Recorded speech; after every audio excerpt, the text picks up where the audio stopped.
E no quinto dia de conflito no Oriente Médio, que já deixou mais de 2.200 mortos, militares israelenses afirmaram ter conseguido destruir um avançado sistema de defesa para detectar aeronaves que foi desenvolvido pelo próprio Hamas.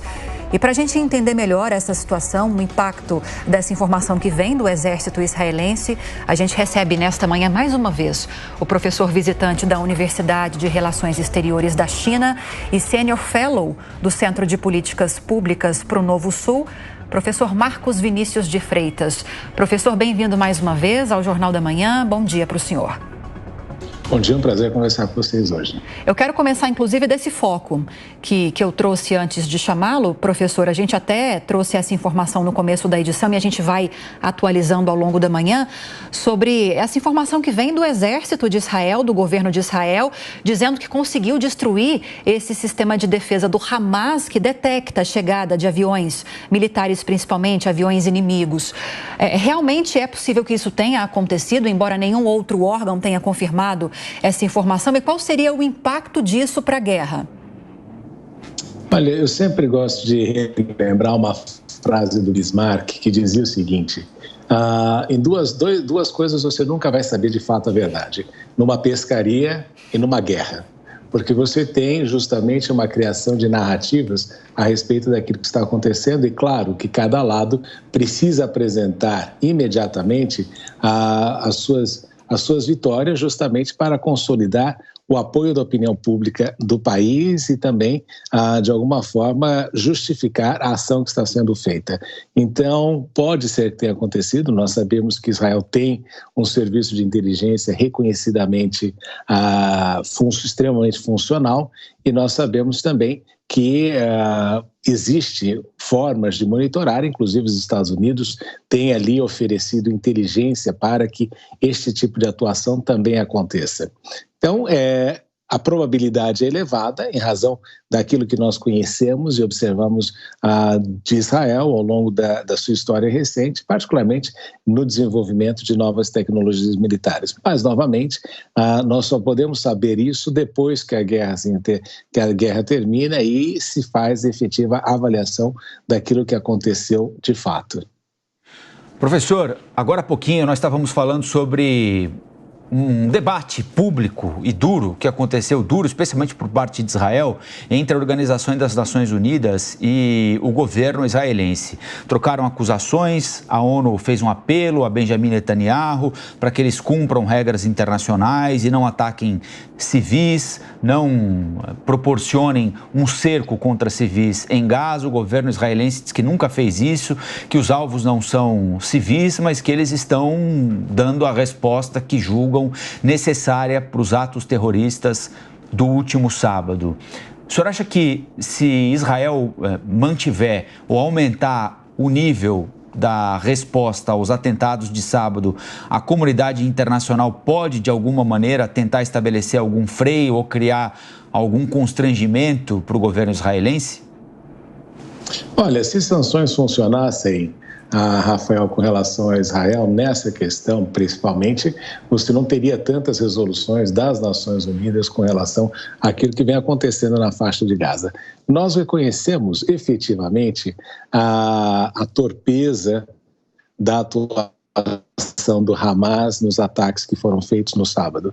Mas o que a comunidade internacional se preocupa é que justamente a resposta de Israel e aquilo que nós comentamos já anteriormente seja uma mão extremamente pesada sobre uma população que já vive dentro de situações extremamente complicadas. Eu me lembro de ter visitado territórios palestinos no passado e eu me recordo muito bem de que a situação é extremamente difícil. E, claro, muito disso infligido também a partir de erros que foram cometidos pela própria administração da situação, pelo Hamas, pela população e pelos países ao redor. Mas nós sabemos que a proporcionalidade da reação é que prejudica e que causa justamente espécie na comunidade internacional. Agora, fica muito difícil de você, Rafael, efetivamente conseguir aí uma condenação quando o país principal do sistema internacional, que são os Estados Unidos, sai em completo apoio a Israel e, de alguma forma, coloca todo e qualquer questionamento de lado, porque, em outras ocasiões, os Estados Unidos tiveram ações muito semelhantes, né? É só você lembrar ali a questão do Afeganistão, dos milhares de pessoas que morreram e que foram condenados inocentemente à morte, justamente por causa de uma necessidade, muitas vezes econômica da indústria de defesa e também uma necessidade política, como a gente observa com o presidente Biden aí buscando a sua reeleição, com o Netanyahu, que tem um problema político interno no país e que utiliza também deste momento para ter ganhos de popularidade e também eleitorais. É uma lástima você ver aí, e essa foi até uma frase muito interessante do primeiro-ministro da Escócia, que nós estamos tratando vidas com valores diferentes. Isso tem sido, infelizmente, uma retórica que nós temos observado dentro de determinados contextos. Professor, eu vou abrir essa conversa para os nossos analistas também. A Amanda já vai participar. Me deixe só atualizar uma informação que o nosso editor de internacional, o Fabrício Naides, que acabou de encaminhar aqui para a gente. Os ataques aéreos do exército de Israel lá na faixa de Gaza, segundo essas informações que ele conseguiu apurar para a gente, atingiram nesta madrugada a Universidade de Gaza. Segundo uma nota divulgada pela Força Aérea, o local serve como centro de poder político e militar do Hamas em Gaza e como instituição de treinamento para o desenvolvimento e produção de armas. Esse campus já havia sido atingido em outros conflitos, em outras ocasiões, isso nos últimos 15 anos. E até o momento, em relação a essa investida de agora, não há relatos de vítimas envolvendo o ataque desta madrugada. Agora, 8h09, seguimos com a participação da Amanda Klein. Professor, bom dia. Bom, sempre cumpre lembrar que atingiu essa universidade, mas atingiu também os bombardeios, muitas escolas, hospitais, segundo informações da ONU. É tão densamente povoada aquela região que é difícil até discernir, distinguir. E ontem eu estava ouvindo uma informação alarmante que eu não sabia, professor, numa dessas noticiários internacionais, né, porque a gente vai mudando os canais e quer muito assistir as notícias de fora também, de que 40% da população dessa região, da faixa de Gaza, é composta por pessoas de até 15 anos, então são jovens, né? Então, que não tem nada a ver com isso, quer dizer, é uma situação muito difícil. O senhor estava falando há pouco sobre o papel dos Estados Unidos e eu queria lhe perguntar sobre o papel de Rússia e China. Parece um papel um pouco mais oculto, secundário, mas a gente sabe que eles exercem muita influência naquela região, com o Irã, Síria, outros países. Quais são os interesses da Rússia e da China nessa região e nesse conflito? É verdade, viu, Amanda? Com relação à faixa etária, em Gaza, ela é de 15, 17 anos. Você tem uma grande faixa da população nessa faixa etária e é uma das preocupações justamente porque também é aquilo que é mais fácil de manipular politicamente, como você sabe nesse sentido. Mas o que nós observamos aí é que a Rússia e China têm que adotar uma postura em que consigam se manter, particularmente no caso da China, que é onde eu moro atualmente, uma distância para justamente ter a capacidade de poder negociar e influenciar os países da região para que isso não tome proporções fora do normal, porque você sabe que um conflito desses pode gerar aí rapidamente criar-se aí uma expansão muito rápida com relação àquilo que tem sido feito, até como uma forma de solidariedade àquilo que está acontecendo. Então, justamente, você precisa que países grandes como China e como Rússia, que têm aí nessa situação uma certa isenção, particularmente no caso chinês, que eles continuem nessa postura justamente para não perderem o diálogo. Porque é justamente o que aconteceu com os Estados Unidos, Amanda. Não tem nenhum desses países da região que hoje em dia se sentaria com o governo americano para dialogar justamente para resolver a questão. Eles perderam essa questão do diálogo e entenderam que a partir da força é possível você resolver todas essas questões. E se força realmente resolvesse, você não teria o Hamas há tantos anos no poder, a situação deteriorada de Gaza e a continuidade do conflito. Então, o que a China tem afirmado neste processo todo é de que é necessário, em primeiro lugar, voltar à questão dos dois estados. Professor, só um segundinho, só para eu dar as boas-vindas a quem está voltando agora do intervalo da rádio, 8 horas e 12 minutos. Peço perdão, professor, pode continuar. Não, então é necessário voltar a se implementar aquilo que já foi determinado pelas Nações Unidas, a coexistência de dois estados, embora seja muito difícil em razão do fato de que nós observamos que um lado tenta negar a existência do outro, mas esse é o elemento fundamental. E, em segundo lugar, entender que as medidas que foram adotadas até hoje, de guerra constante, de ataques constantes, não têm levado à efetiva resolução do conflito. Essa é a posição chinesa nesse momento. E a Rússia tem ali uma certa influência sobre Israel, afinal, você tem, dentre os grandes apoiadores de Putin, os famosos oligarcas, muitos que financiam e que ajudam e contribuem efetivamente de um ponto de vista financeiro para o Estado de Israel.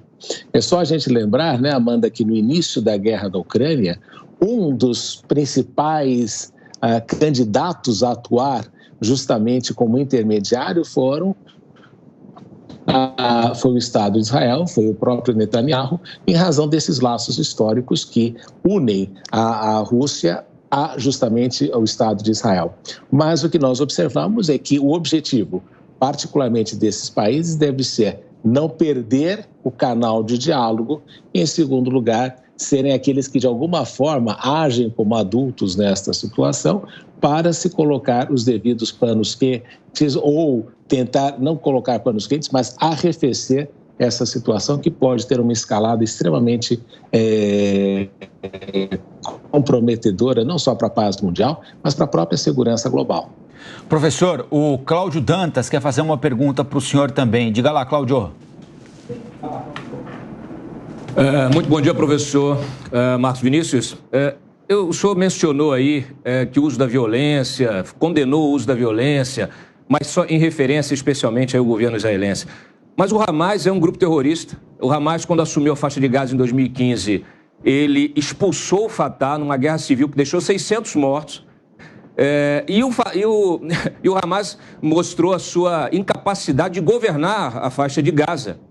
Quando a gente analisa internamente a situação da população palestina em Gaza, parece que se desconsidera que nós temos aí o Hamas governando há quase 20 anos a faixa de Gaza e deixando essa população em absoluta miséria. É um grupo terrorista que, embora tenha participado de eleições internamente lá na faixa de Gaza com o Fatah e ter vencido e depois expulsado por meio de guerra civil, ele não abandonou as armas. Ele permanece em armas até hoje e provocou esse ataque bárbaro, sanguinário, né, contra cidadãos israelenses inocentes. Então, como falar, né, de violência só olhando um aspecto desse conflito? Veja, eu comecei a frase falando a respeito da torpeza do ataque que aconteceu no sábado. Isso nós não podemos eliminar do diálogo e da conversa. Mas eu não posso deixar de levar em consideração o que um país tem como equipamentos militares e o que o outro tem. Né? Comparativamente, você não tem aí um conflito de iguais, até porque você não tem nenhum domo protegendo a faixa de Gaza contra mísseis que vêm de Israel. Então, uma das primeiras coisas que você desenvolveu ao longo da história no direito internacional, por exemplo, é a questão da guerra justa, que foi justamente a ideia de se ter uma tentativa de que a assimetria da guerra não fosse tão grande no processo que, infelizmente, ocorre com grande frequência na história da humanidade. Então, nós tentamos, dentro de convenções internacionais, estabelecer que assimetrias sejam, de alguma forma, corrigidas. A gente está conversando com o professor Marcos Vinícius, que está trazendo informações para a gente a respeito dessa escalada da guerra, da preparação do exército israelense, também desse poderio bélico do lado do Hamas, que a gente estima, obviamente que não há muitas informações oficiais sobre isso. Professor, já está de volta? Eu acredito que sim. Pois não, professor, continue, por gentileza. Então, como eu estava dizendo, uma das questões complexas que a gente sempre enfrenta é justamente da assimetria na guerra, justamente porque isso, de alguma forma, pode levar aí a nós transformarmos algumas situações em verdadeiros banhos de sangue. Então, esse que é o grande problema. E a comunidade internacional, nos últimos anos, tem tido esta preocupação recorrente. Agora, infelizmente, nós observamos que populações em determinados momentos políticos e também levando em consideração determinadas situações, elas se sentem inclinadas a eleger ou escolher determinados grupos para a direção política do seu país. Então, este que é o grande problema que a gente enfrenta todas as vezes que nós observamos esses governos que têm aí uma postura equivocada na sua forma de atuar internacionalmente. É só nós nos lembrarmos, por exemplo, que o mundo respirou com grande alívio na questão da Primavera Árabe e, de repente, nós vimos ali uma situação piorada no próprio Egito, com a Irmandade Muçulmana assumindo o poder e depois caindo numa ditadura. Então, o que nós entendemos é que estes grupos políticos, eles assumem o poder, tentam perpetuar-se no poder, cometem atrocidades, como a gente tem observado, mas a grande questão, e eu acho que aqui é a forma importante que nós precisamos criar, é diferenciar o que é um grupo político que infelizmente controla um país e toda uma população que está sendo condenada justamente a sobreviver, primeiro, dentro deste esquema político, e segundo, a sofrer umas consequências de uma guerra que é extremamente assimétrica.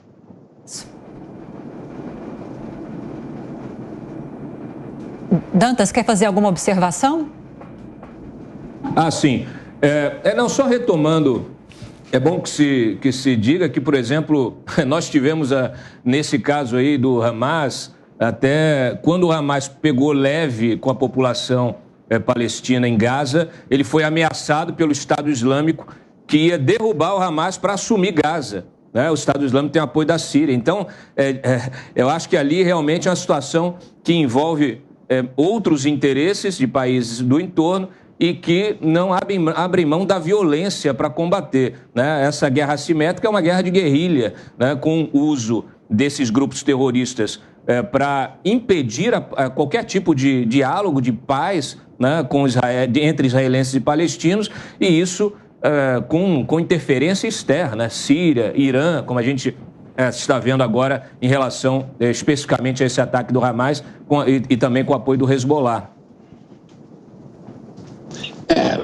Mas nós também não podemos esquecer que as intervenções que foram feitas por outros países também foram extremamente desastrosas, né? É só nós observarmos a situação da interferência dos Estados Unidos no Afeganistão, ou aquilo que aconteceu no Iraque, ou a interferência da França na Líbia. Então, nós vemos que, infelizmente, são situações muito complexas e que qualquer argumentação de um lado ou de outro não tem sido benéfica para os países, porque é justamente uma questão de maturidade democrática que você espera que os países alcancem em determinadas situações. Mas, óbvio, que numa situação dessa de guerra constante, é muito provável que as pessoas tomem decisões mais radicalizadas, infelizmente, e esse é o que a gente observa, por exemplo, quando se nota que, num caso de um país que tem uma juventude muito grande, possa acontecer esse tipo de manipulação também.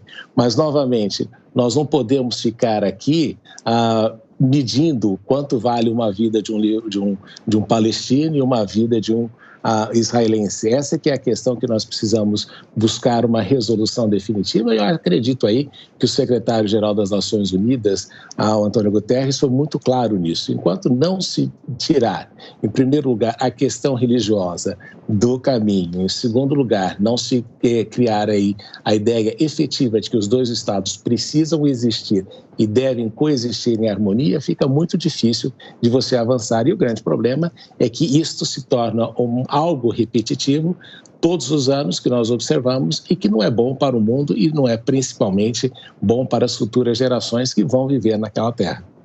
O professor Marcos Vinícius vai continuar com a gente, daqui a pouquinho ele volta a esta edição do Jornal da Manhã da Jovem Pan, enquanto a gente segue acompanhando imagens